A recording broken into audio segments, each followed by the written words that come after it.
এক ছোট শহরের গলিতে থাকত দুঃখী একটা বিড়াল, নাম টুনু। তার মা ছিল খুব অসুস্থ, ক্ষুধায় কাতর হয়ে শুধু ছেলের দিকে তাকিয়ে থাকত।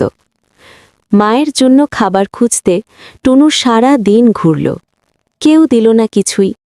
সন্ধ্যায় দুর্বল শরীর নিয়ে সে এক দোকানের সামনে দাঁড়াল।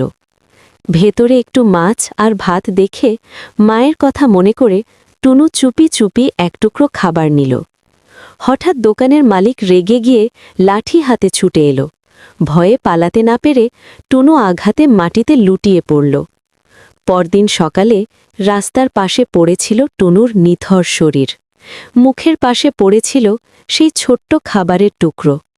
আর দূরে ছোট ঘরে এক মা বিড়াল অপেক্ষা করতেই রইল, যে আর কোনোদিন ফিরবে না। এই গল্প মনে করিয়ে দেয়, ক্ষুধা অপরাধ নয়, নিষ্ঠুরতা কখনো ন্যায় হতে পারে না।